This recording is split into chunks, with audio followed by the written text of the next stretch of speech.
We saw this blood on the tag and we're like, oh my gosh, and then he came and snatched us. I'm afraid that what they're saying is true and that I'm some sort of monster. In my entire law enforcement career, I have never experienced something like this.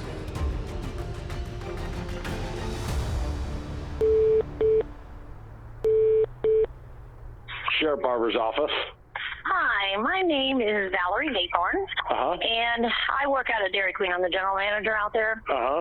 One of my employees did not show up for work this afternoon at 4 o'clock, Okay. which is totally uncharacteristic of her. She's not answering her phone, which is totally uncharacteristic. She's not answering her text. The missing employee is 32-year-old single mother Tina Herman. Tina and her 2 kids, 13-year-old Sarah Maynard and her 11-year-old brother Cody, live in Apple Valley, a bucolic lakeside community nestled in the rolling hills of Knox County.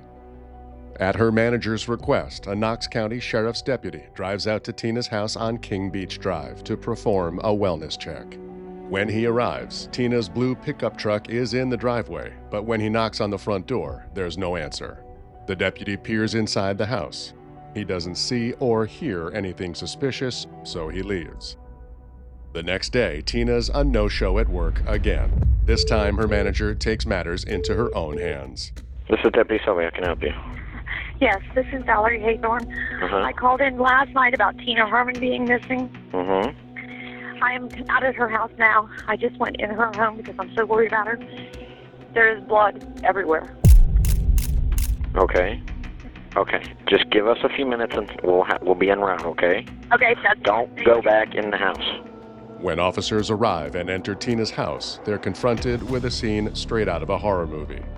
There's blood in the living room, in the hallway, in one of the bedrooms, and all over the bathroom. As they continue to search the premises, police find bagged groceries in the kitchen and a vehicle parked in the garage. Only it's not Tina's pickup truck, it's a Jeep. Police run the tags and discover it belongs to Tina's neighbor, 41-year-old Stephanie Sprang. Officers' attempts to make contact with Stephanie are fruitless. It's as if she, Tina, Sarah, and Cody have vanished into thin air. With a house full of blood and 4 missing people, the Knox County Sheriff's Department mobilizes quickly. They request assistance from the Bureau of Criminal Identification and Investigation and the FBI, and swiftly organize search parties to canvass the area. Within hours, news of Tina, Stephanie, Sarah, and Cody's disappearance spreads like wildfire through Knox County. Residents are shocked and scared. Nobody has a bad word to say about Tina, her kids, or Stephanie. The idea that anyone would hurt them seems unfathomable. With no obvious suspects or motive, investigators start by taking a look at the 2 people closest to Tina and Stephanie, their boyfriends. Under questioning, both men provide alibis, stating they were at work all day, and they deny any involvement in their disappearances. Based on interviews with their employers, police are able to verify they're telling the truth. Both men are cleared. That brings the investigation right back to square one, until authorities uncover a crucial new clue. Inside Tina's garage, police find a shopping bag filled with several items, most notably garbage bags and tarps. The receipt is inside the bag. It's dated November 11th, and it's timestamped at 12:08 a.m. That means whoever bought these items did so hours after Tina's boss first contacted authorities. Detectives obtain a warrant and collect the store's surveillance video from November 11th.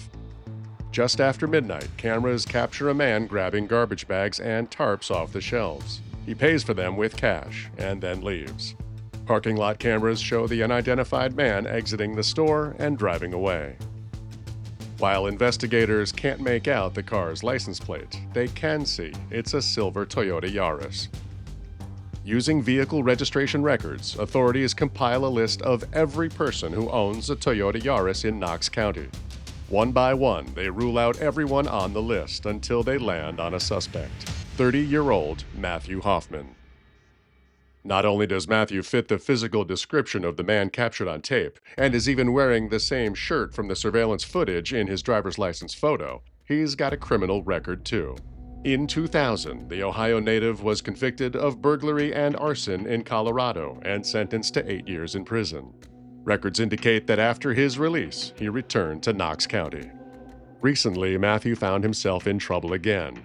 He was fired from his job at a tree trimming company, and this past October, his ex-girlfriend filed a report with the Knox County Sheriff's Office accusing Matthew of strangling her. Ultimately, she decided not to press charges. Police find no connection between Matthew and the missing victims, but Matthew's current address puts him in Mount Vernon, just 20 miles from Tina's home. Investigators discover another red flag. Matthew's mother owns a home in Apple Valley, less than half a mile from the crime scene. That means he's familiar with the area, which makes him an even more possible suspect.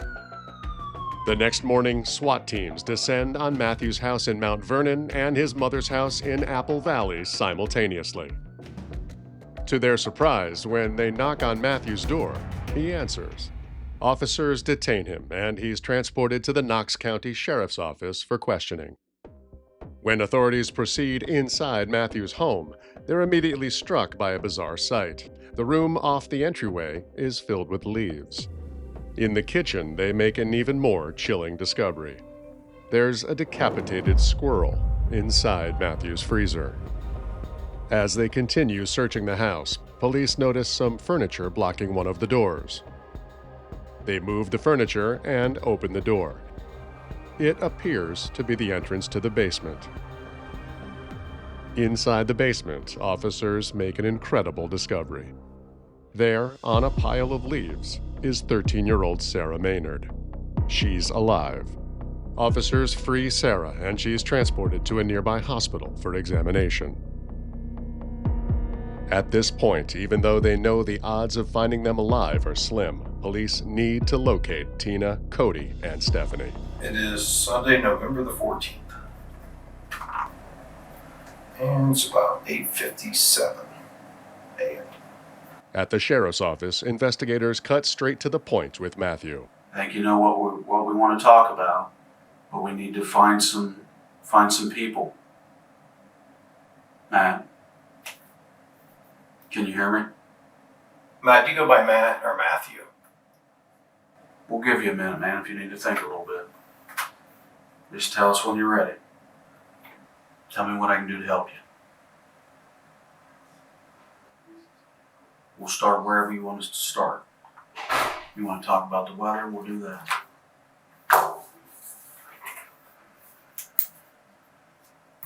Just tell me where they're at. I'll quit talking. Minutes turn into hours, and Matthew refuses to say a word. We have two families here that are going through hell right now, and you control the strings. You have the ability to help them people out. You have the ability to make them feel at ease. You have that ability to do that. And we're here asking you to help us and help them. And ultimately, it will help yourself. You will sleep better again, Matt. You will sleep better again. But you're going to have to own up to what's happened here. You're going to have to take responsibility for what's happened. And you're going to have to show us that you care, that you give a shit, Matt. That you honestly do have a heart. Tell me what you want to do. After almost 3 hours of silence, detectives issue Matthew an ultimatum.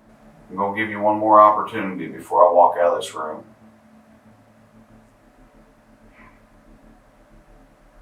To tell me where I can go get Cody, Tina, and Stephanie. One more opportunity. But it's no use.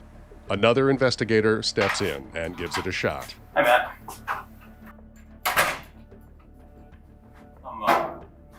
I'm Joe Dietz. I'm a special agent with the Ohio Criminal Investigation.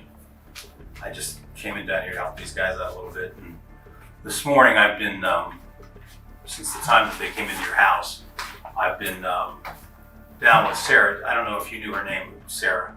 But I've been down kind of trying to take care of Sarah, helping her down at the hospital, getting the, examination and all that stuff done.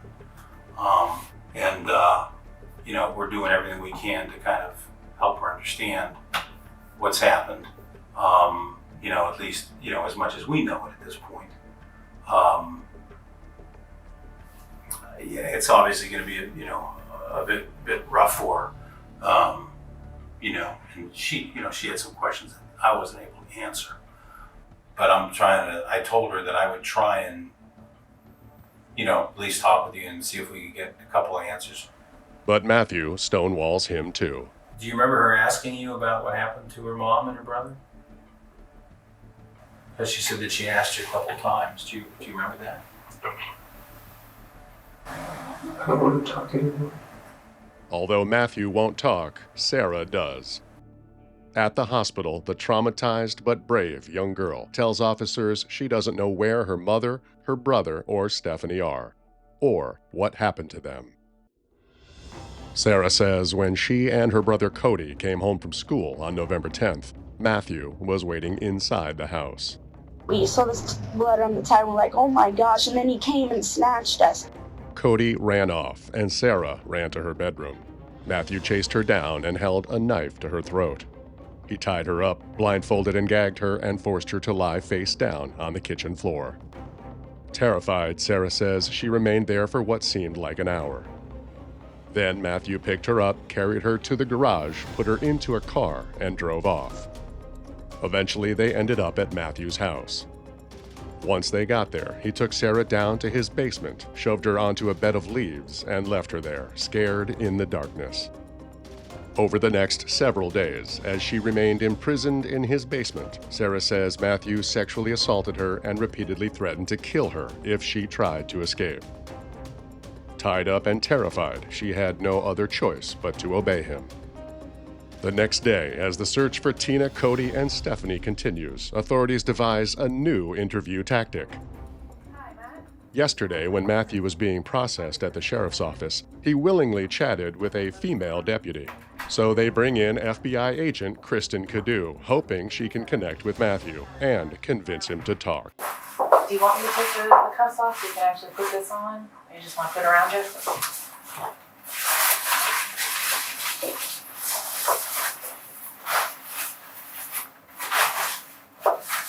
Do you want the pants?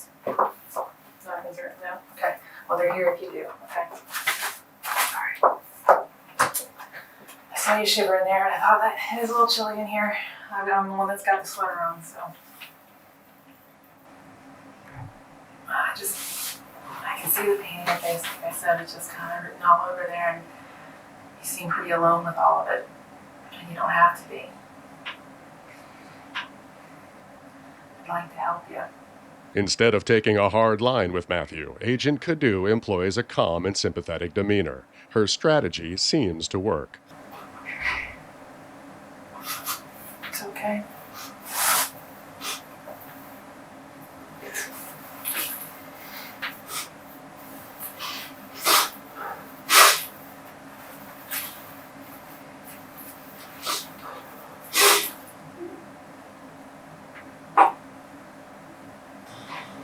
It's gotta feel better just to let it out.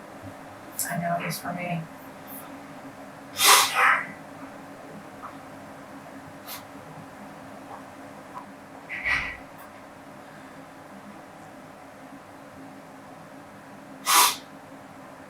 think I'm crazy. Why do you think that? Because I must have done something bad.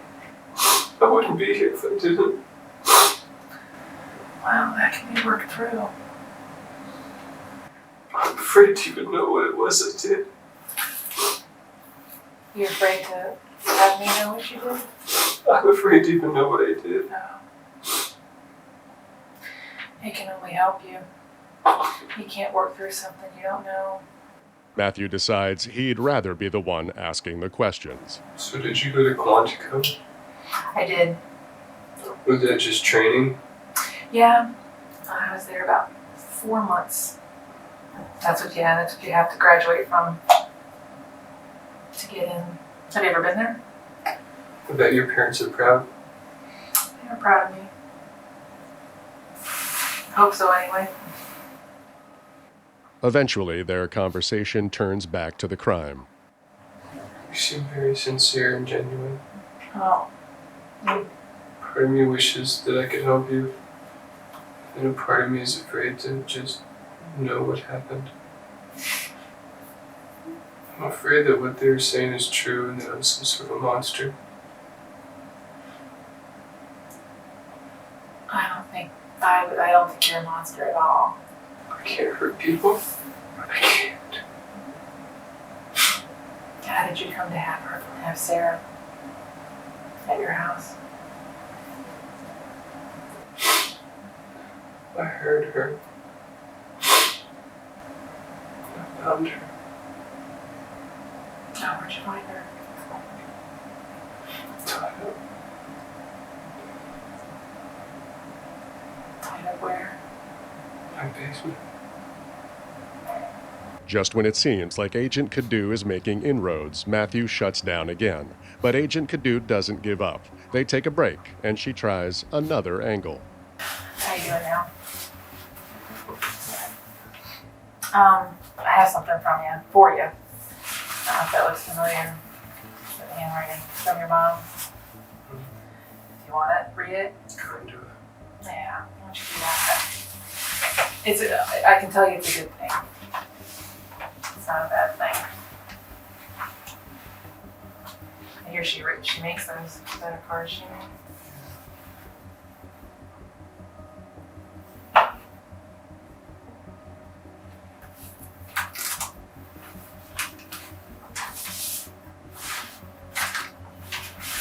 Does it make a difference to you that your mom's going to be there no matter what?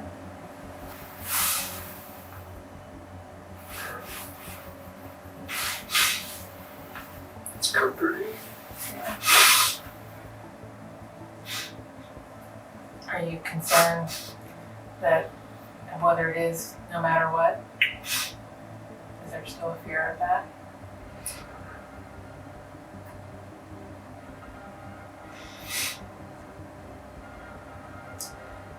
I think in a lot of ways, she's probably already thought the worst, and she's still willing to support you. So I don't think you have to worry about how bad it really is, and how she's going to feel about that.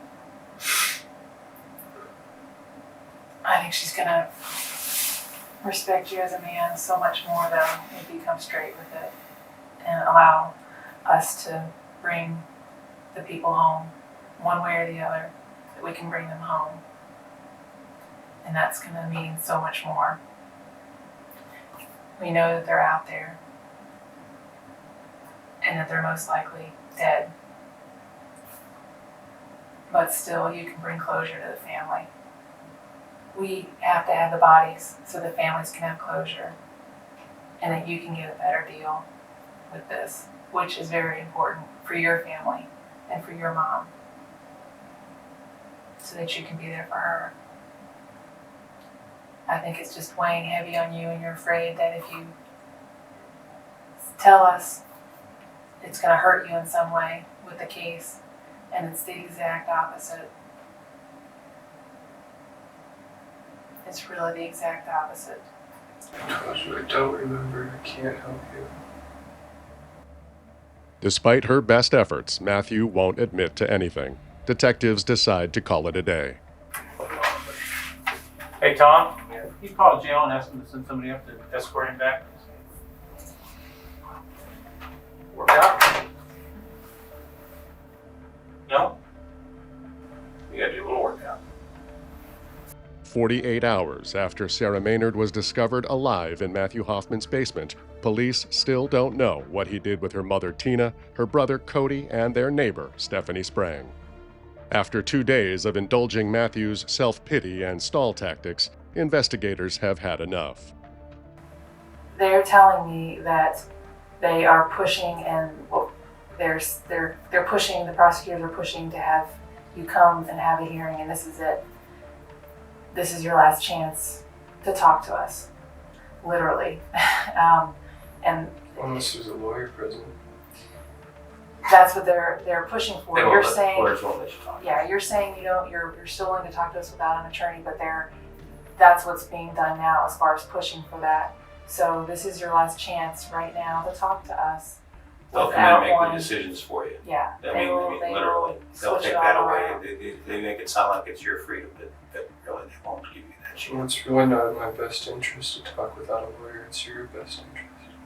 Well, if you, again, hopefully we've built some trust to know that we're not lying to you when we tell you that it does help you in the end. You gotta think of your family and you, yourself, and how that's gonna work. They're gonna be the ones that you have to face in the end, and how they're gonna view that. Your mom has been pressing to say, just do the right thing and tell us where they are, and she will be there for you. That's what's going to give her pride, knowing that you were honest, and this is your last chance. Still, Matthew refuses to divulge any more information. But 2 days later, with the death penalty on the table, he changes his mind. In a written confession, Matthew says he came up with a plan to rob Tina's house. On the night of November 9th, he parked his car at some nearby ball fields and camped out in the woods across from Tina's house. The next morning, on November 10th, he watched and he waited until he was sure Tina and her kids had left for the day. Around 10:30 a.m., he entered the house through the garage. While he searched the home for money and jewelry, he heard Tina's truck pull into the driveway. He ran and hid in one of the bedrooms. When Tina walked in, all hell broke loose. He struck her multiple times in the head with a blackjack. Suddenly, Stephanie Sprang appeared in the house and started yelling at Matthew. In a state of panic, he grabbed a knife and stabbed both women to death. He carried their bodies into the bathroom and began dismembering them, placing their body parts in garbage bags he found inside the home. Before he could finish, Sarah and Cody arrived home. When they saw him, they both ran.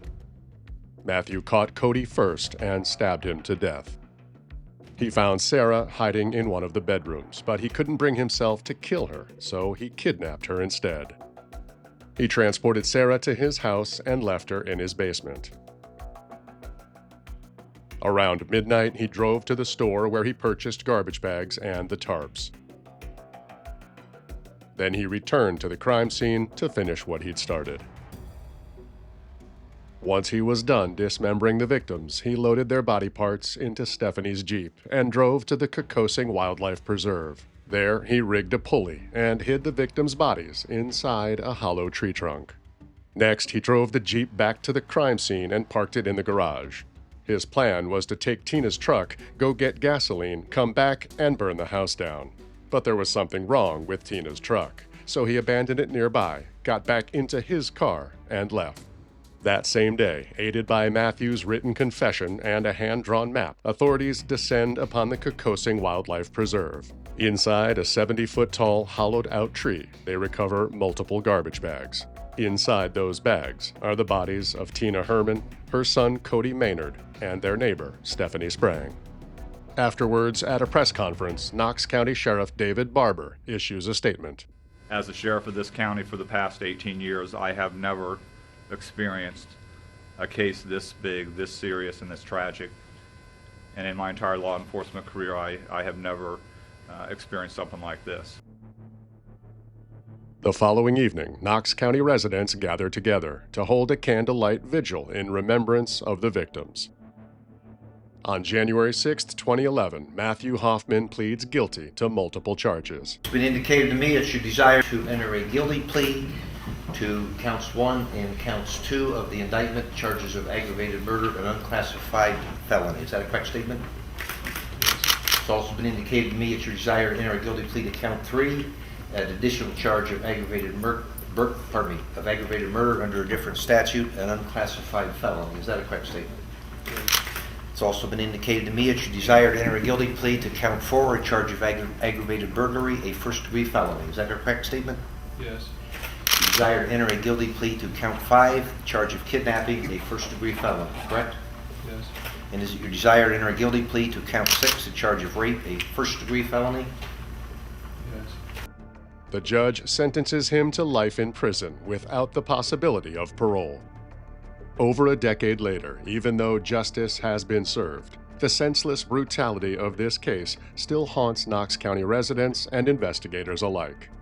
Even though she's a grown woman now, to those who remember this tragic case, Sarah will always be the young girl who survived the unthinkable.